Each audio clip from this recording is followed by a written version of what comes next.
Nung nakita ko yung tape, tinawagan ko si Bato. Okay, sir. Sabi ko, hulihin mo na at kulungin mo.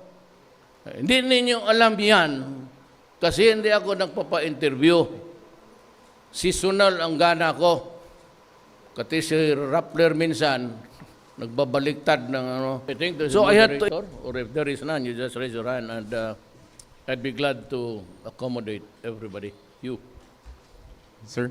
Yes, sir. Gandang gabi, Sir Joseph po sa GMA7. Sir, syempre alam niyo yung sa issue ng kay Kian, no? How do you wrap your mind around this incident? Because before, ang sinasabi niyo, warning niyo sa mga drug addicts, do not kill the future generations of Filipinos, no? Yes. And then yung mga sinasite kayo na cases ng mga OFW na nagsasacrifice and they return to a broken family. Kian is a perfect example of a person yung inaalagaan ng magulang and then allegedly pinatay ng mga rogue police. But how do you wrap your head around this incident first? I am the head of government and I am the chief of all police and the commander-in-chief of the armed forces. You know, there was this incident, nakita ko sa TV, and it was really worth commenting on, but I refrained. Why? Because naunahan ako ni Aguirre and the decision of the Justice Department, hindi mo ma-question. The President is not allowed to do that. That would be unethical and illegal.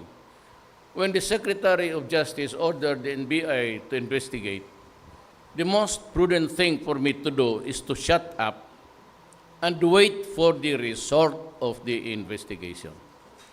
I saw the tape or tapes doon sa TV, and I agreed that there should be an investigation. Should the investigation point to liabilities by one, two, or all, there will be a prosecution, and they have to go to jail if convicted.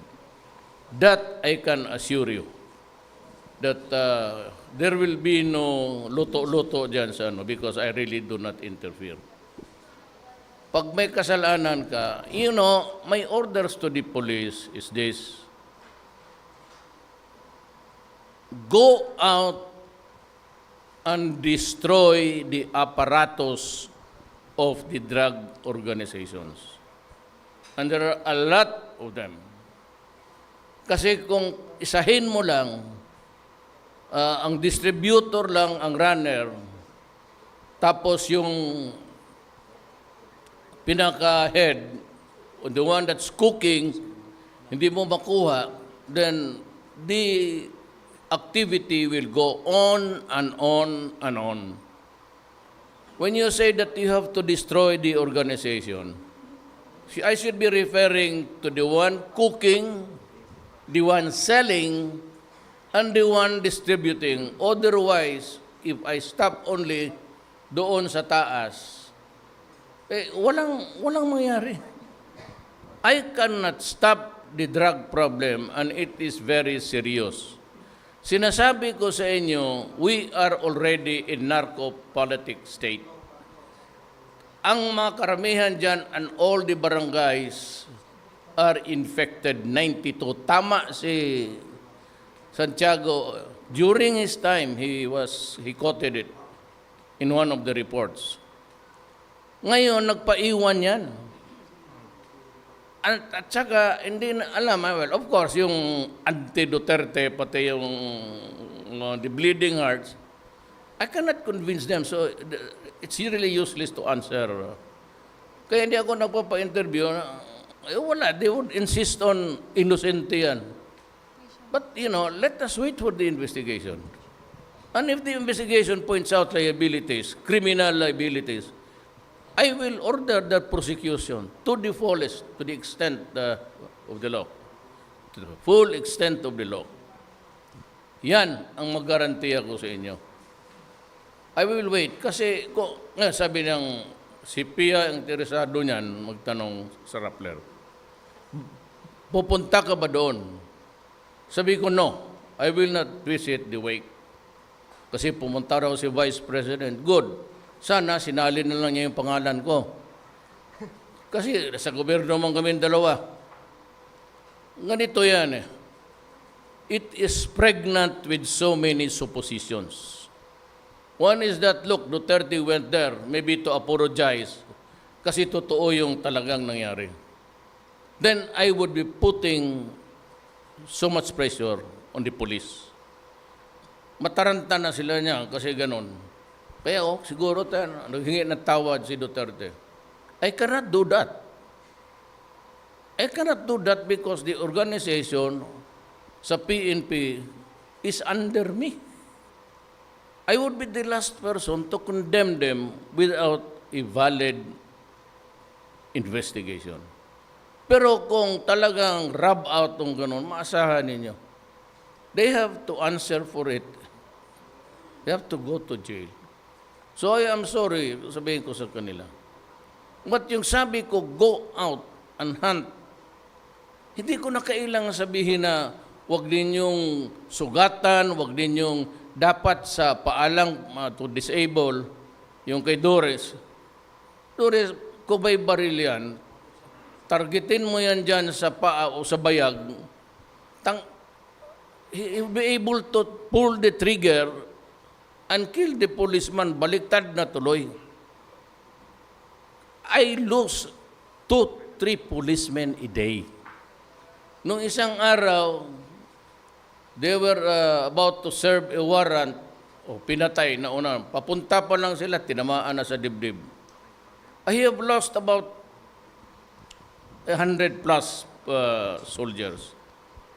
Policemen, mga about 67. Why? Bakit mas marami ang military? Because in Mindanao, alam mo na, in Marawi and in Osamis, they were producing shabu more than its normal consumption sa mga tao. So they had to sell outside of Mindanao. Ang problema doon, ang pulis mismo at ang mga tanod, yun ang ginawa ng mayor doon. Every barangay, captain, binigyan niyang baril, tapos sabi niya mag-organize ng tanod. Pero tao niya. Nakita mo niyo yung footage na nakalinya yung baril. Talo pa ang NPA na isang batalyon. Kasi lahat ng tanod, binigyan niya ng baril, employed sa City Hall, may private army siya. Kasi ang judge doon, walang conviction. Kasi sabi ko, anong klase itong... Ibig sabihin, wala talagang ang nagbabaha. And ang ayaw ko kay Parahinog, kasi pati yung mga pulis na ayaw sumunod sa kanya, pinatay. Meron niya pa silang pinatay na 4. Yung isa doong nilibing, yun yung pulis na, I think it was the team leader, na nakuha yung buto. So we are waiting for the DNA. Yung they were digging in a place there somewhere. Nakuha nila yung mga buto. Ang isa doon, pulis. Yun yung nawala. Yun yung ayaw sumunod kasi nga illegal. Ang problema, narco-politics talaga. Walang eleksyon doon, takot ang mga tao, sunod lahat, at yung nakinabang, maligaya. Kaya sabi mo, where's the big fish? Kaya Duterte, ano lang, o bigyan ko kayo ng, o si Albuera, mayor, kaya lang nahuli, big fish naman sana yon, nilagay na lang sa aquarium, pinatay. So outside of yung patayan, he was a big fish. He was the producer of shabu on the western side ng Cebu, western side. Ang eastern side, si Odicta Kopol, yung pinagbabaril doon sa isang port somewhere dyan sa paglanding nila. And ang mga mayors dyan, pati barangay captains, baka sinabi ko sa iyo, Iloilo was the hotbed. Ngayon, medyo berada. Wala na. So, ang Marawi ngayon, full blast sila. Tapos dito naman, yung mga vessels, foreign vessels, flying the international routes, are producing shabu on board, then place them in plastic cans and just jettisoned it outside with the GPS. So yung mga dito, I'm sorry to say this, but mga Chinese, nilagyan na yung mga GPS, tapos yung mga tao nila kukunin yung, may GPS eh. So kita ang pasok ng shabu. Now I said noong mayor ako, ang template ko kasi Davao. And I was expecting that this government was really working. Ang pagtingin ko sa customs, except for yung mga palusot na yung taratara tawag nila, I did not expect that itong Bureau of Customs na ahensya ko was also importing drugs. Kaya paano kung matapos yung 6 months to 1 year, even if you give me the whole term, hindi ko matapos yan. Pati yung customs ko na inaasahan ko, nagpapalusot ng droga. O saan pupunta ang Pilipino? Tapos the only problem is sabihin nila, barbaric daw. Hindi naman na tinitignan yung anong trabaho. Magtanong muna kayo, ano yung trabaho ng pinatay? At sino ang pumatay? Or either way, sino ang pumatay? Bakit niya pinatay? That should be. Hindi yung sino yung biktima, mahirap ito, anak lang ito ng, you know, Sir? ang buhay, the world is turning, planet Earth. It will not wait for you na sabihin mo, kasi anak lang ako ng hold-upper, anak lang ako ng puta, ganon ang buhay namin. Mahirap yan. Sir, picking up on your point, sir, do you have any information about what the police has already officially told you about the case as far as Kian's case is concerned? Ano po yung info na nakarating sa inyo? Nung nakita ko yung tape, tinawagan ko si Bato. Okay, sir. Sabi ko, hulihin mo na at kulungin mo. Hindi ninyo alam yan kasi hindi ako nagpapa-interview. Seasonal ang gana ko. Kasi si Rappler minsan, nagbabaliktad ng ano. So I had to explain kanina the role of the police and the gangster. Ganito yan eh. Police ito, gangster. If there is a confrontation, the duty of the criminal or ang dapat gawin niya is to surrender. Ang police naman is to arrest, take the criminal into custody, and if there is resistance, to overcome the resistance. That is the law. You have to overcome. Otherwise, you cannot bring him to the police station to start the investigation. So in other words, kung lumaban, you have to neutralize him. I never ordered also to the police to commit suicide. Mahirap yan. That's one. Kaya nang nangyari, hindi naiintindihan, the police is supposed to arrest and take custody of the criminal. Ikaw yung criminal, you have a duty to surrender. And kaya, because ang duty nito, hindi lang ganon. Sir? You have to overcome. Talin mo sa istasyon. Sir, does that mean that the police action on the incident, on Kian, is justified? Why is it justified? No. Because the story is yet unfolding. And Aguirre, in a moment sabi niya, investigate. Yan yung may departamento. Ang presidente hindi pwedeng makialam dyan. Kung sabihin ko kay Bit na ganon na, wag yan, that would be an obstruction of justice. And you can get impeached. Impeachable offense yan. Kaya hindi ko talaga sabihin ko doon sa SW na, wag mong ibigay ang pera dyan sa dito mo ibigay. Cannot do that. Dito ako sa taas. Ngayon, kung pagkatapos, you need the approval, if it's money, then I approve it. Pero hindi ako pwedeng makialam dyan sa, hindi pwede talaga. That's bawal. Thank you, Joseph Morong. Next question, Trisha Macas. Are you GMA satisfied? News Online. Sige, oh. So we're good until Sir, 2 short o'clock lang in the naman, short morning. lang. Sir, okay. Would you agree, sir, that there may be, in the number of operations that the police had, that there were some abuses by the police? And if so, sir, why do you think that Cannot be it can denied. happen? Yes, sir. And hindi lahat, a lot of them are already facing charges in court. Hindi mo mapigilan yan. Because kung hindi dito sa fiscal, diskumpiyado ka, you can always go to the ombudsman. The ombudsman is a constitutional body and nobody can, hindi ka pwedeng pumasok dyan. Ombudsman is kagaya ng COA, ombudsman, human rights. Ang presidente walang ano dyan. They can always say no to you and maybe say that do not do it because you can go to prison.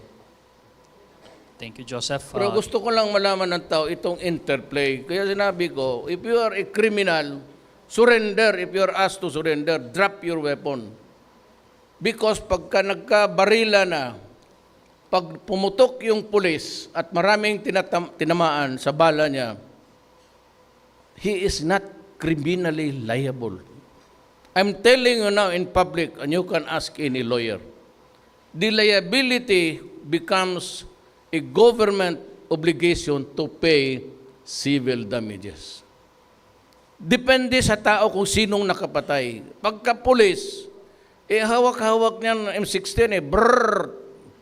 So, spools out a lot of ammunition. Pag tinamaan yung 6 doong patay, tinamaan niya yung criminal, in the performance of duty, wala tayong magawa. Pero pag ang criminal, magbaril niya ng pulis, tapos tinamaan niya yung mga tao, he is liable for the death of the police and yung collateral damage ng mga tao. What is the difference? The difference is that you are in the performance of duty. So, excusable yung collateral damage mo. Pero ang criminal, because you are a criminal, pinatay mo yung pulis at ang napatay mo, iyo yan. Karga sa iyo yan. That is the rule. Problem is, hindi may tao na may criminal dito, the obligation or the duty of the police is to confront and overcome the resistance. If it need be, patayin ka para madala ka sa estasyon. That is how these things operate in our country. Next question, Trisha Macas. And I GMA am News. lecturing you about criminal law. Bantayan lang ninyo because then, if this country, I said, will go to the dogs, you will remember me.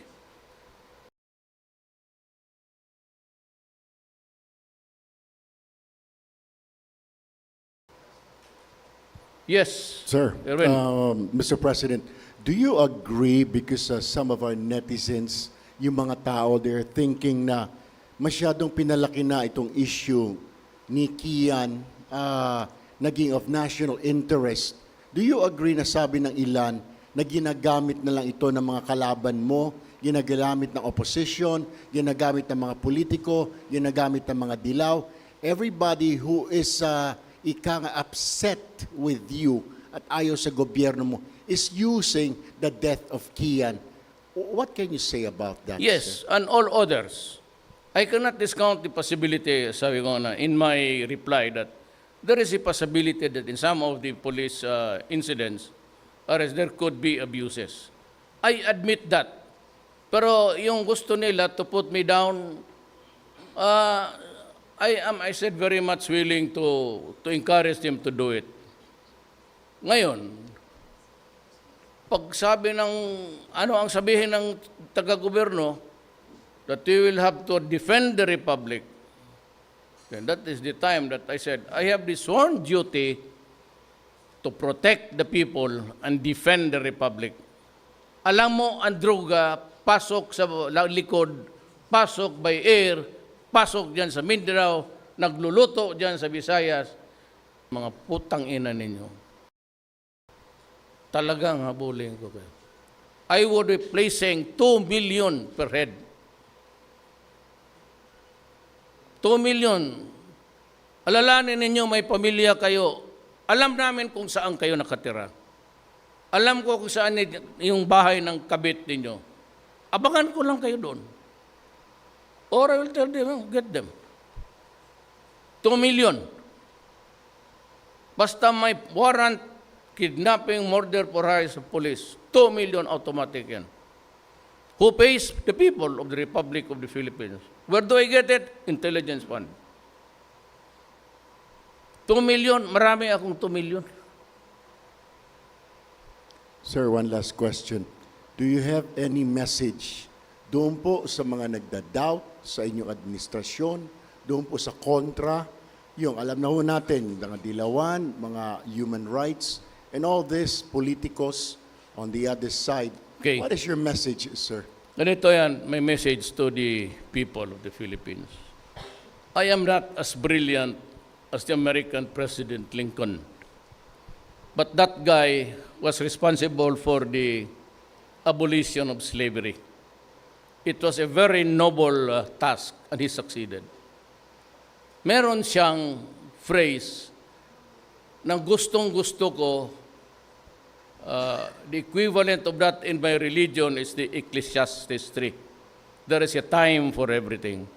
So there's always a time to be president and a time for you to fall, if that is what God wants.